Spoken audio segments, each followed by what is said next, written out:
I'm Rebecca and these are my reviews, and today I'm going to show you how I've been making my kombucha. I've been doing this for a couple of months now, so I'm still fairly new at the process, but I feel like I'm finally getting the hang of it and I've had some really good batches. So I wanted to show you guys my progress. Okay, so the first thing that I'm going to do is get the tea ready for the next batch. So this is just a 4-cup pitcher, and this is freshly boiled water. I'm going to add 1 cup of white sugar.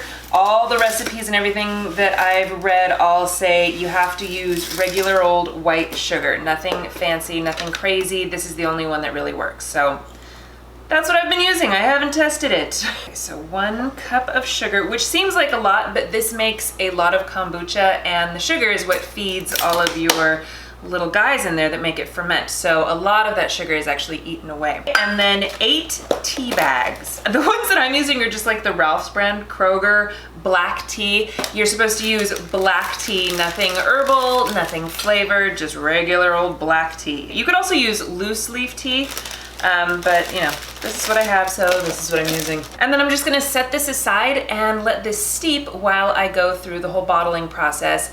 And by then, this should hopefully be cooled down a bit and ready to use. Okay, so my kombucha lives over here in this big old guy. This is a Montpelier kombucha jug, but you don't have to get fancy. You can just get any big old jug. It is nice that if it has a pour spout on the bottom, and you're going to need some sort of a lid. Not this one has like a cloth thing in it. Most people just put like a couple paper towels or a dish rag or something over it and hold it on with like some rubber bands. You basically want it to be able to breathe, but you don't want bugs getting in there. So I do love this. I got this for Christmas one year, and it works wonderfully, so I'm happy with it. So I have been keeping notes. I decided to keep a little kombucha journal so that I can kind of keep track of how long it takes to brew things, as well as different flavors that I've tried, flavors that I want to try. Most of the time what ends up happening is I just use whatever I have on hand, and that's what we're going to do today. So this is from my last batch. This is lemon honey, and this ends up being probably my favorite flavor. I've also done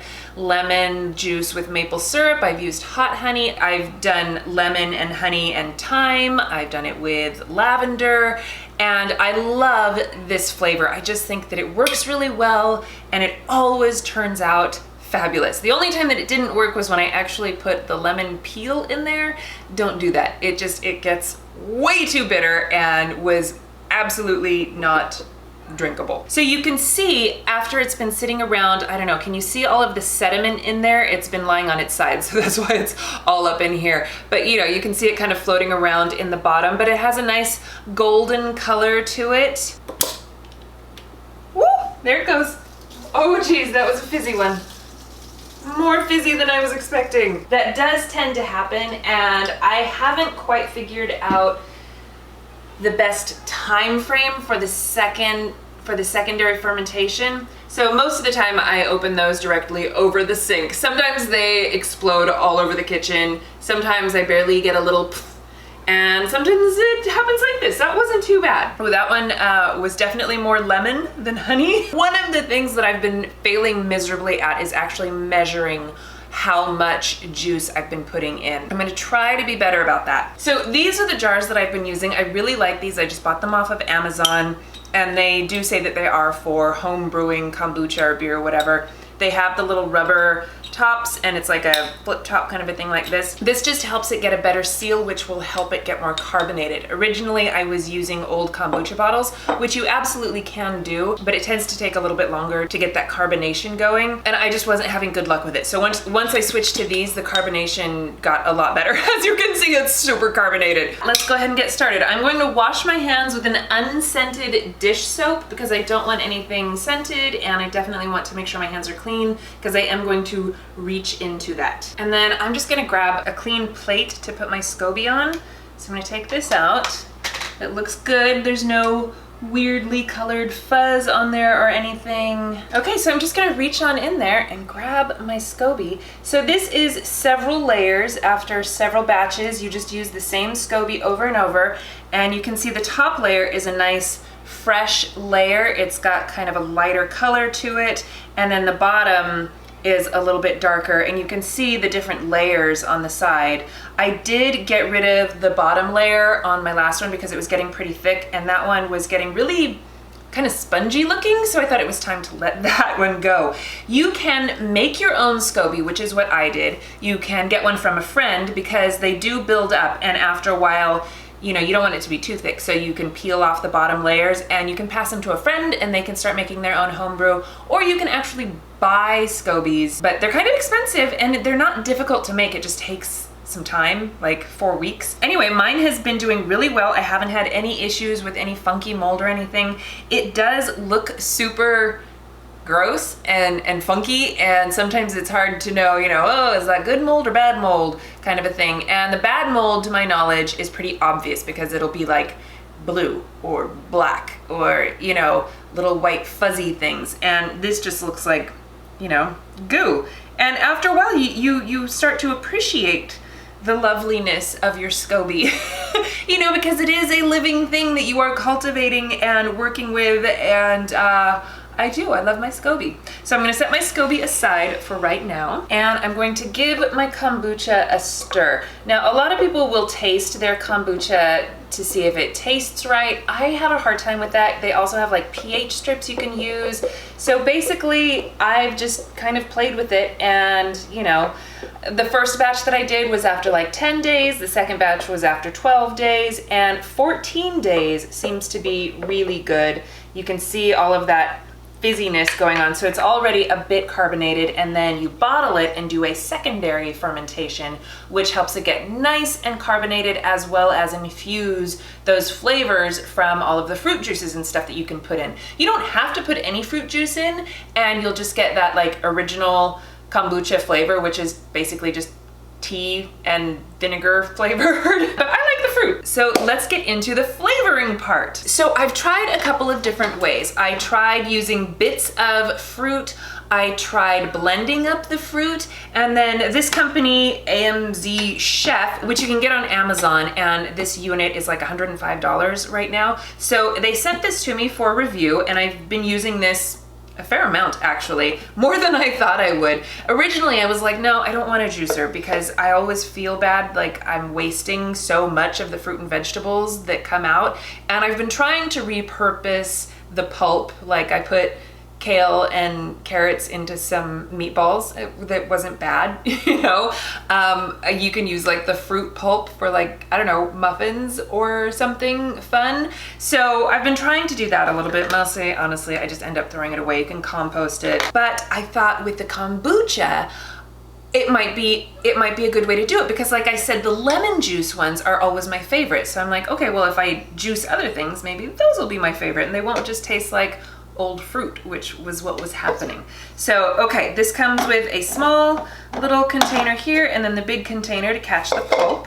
And then you have the feeder tube thing, so this just hooks right in here. It's really easy to put together, which I appreciate. This is a slow mastication process, so this spins around slowly, squeezing your fruits and vegetables to get all of the juice out.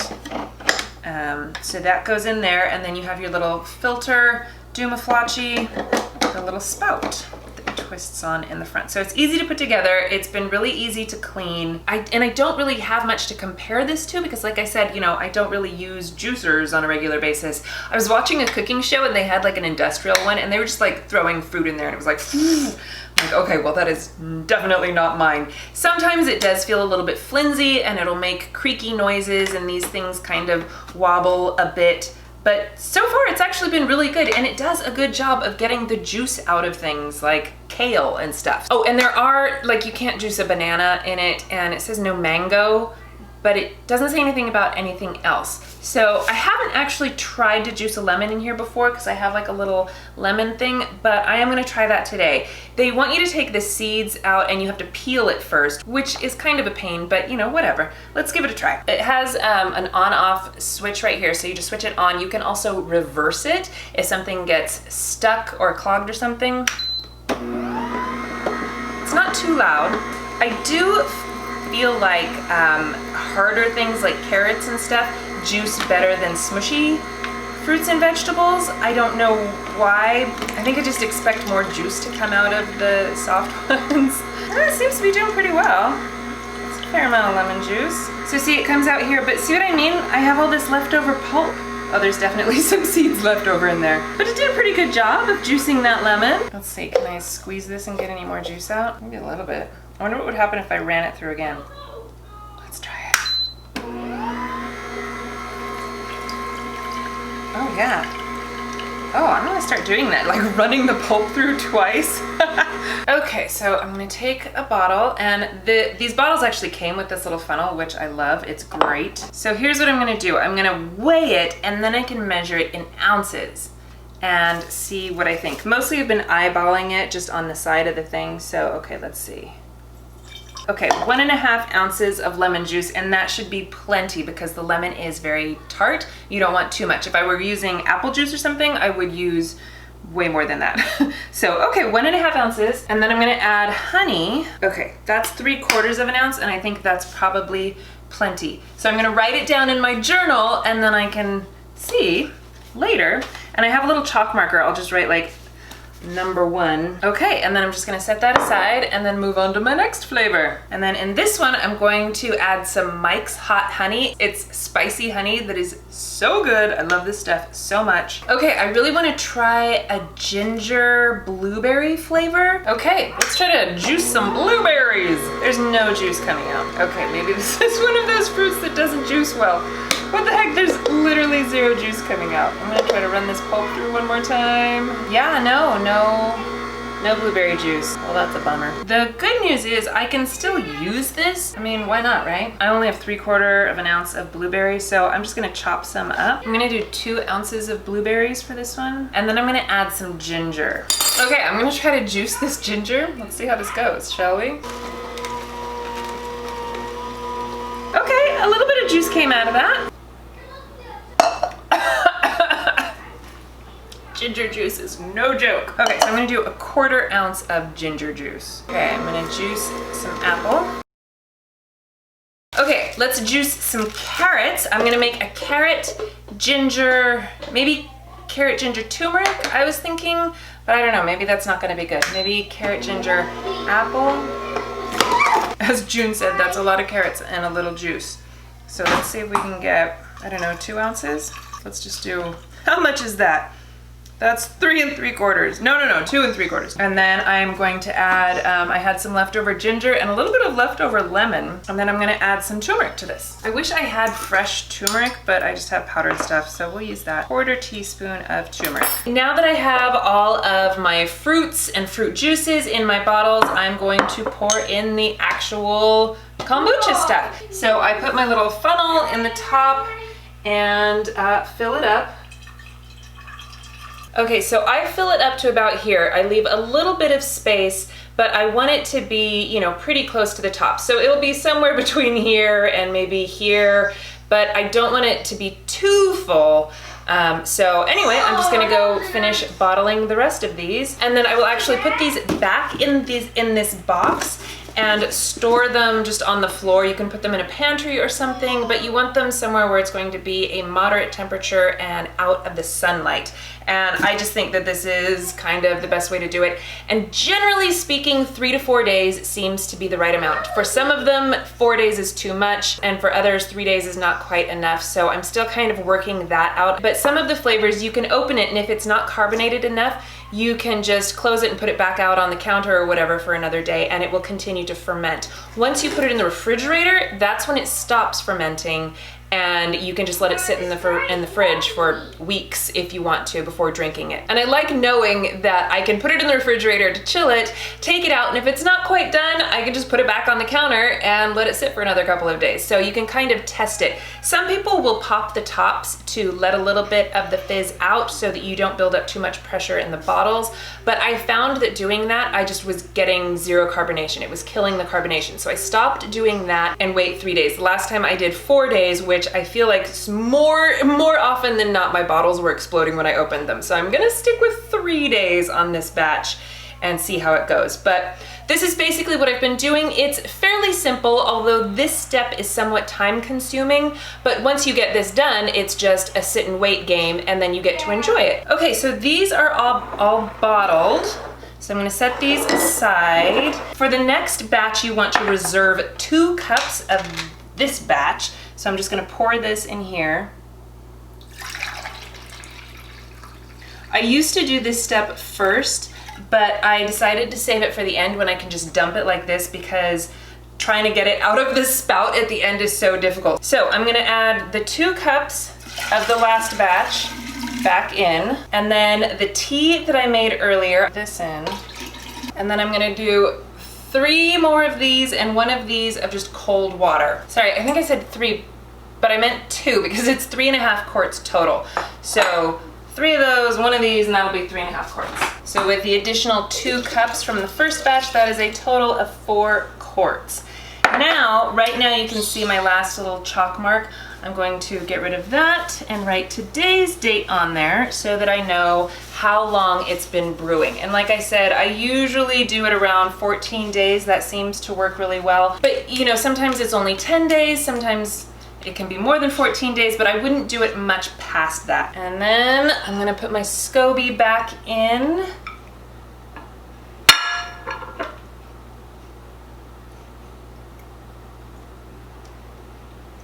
And that guy can sometimes sink or lay around sideways, but usually it floats back up to the top.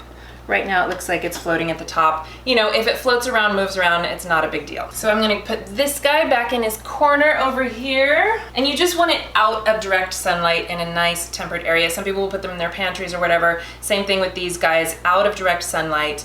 But you know, I have a nice corner over there that doesn't get hit by the sun.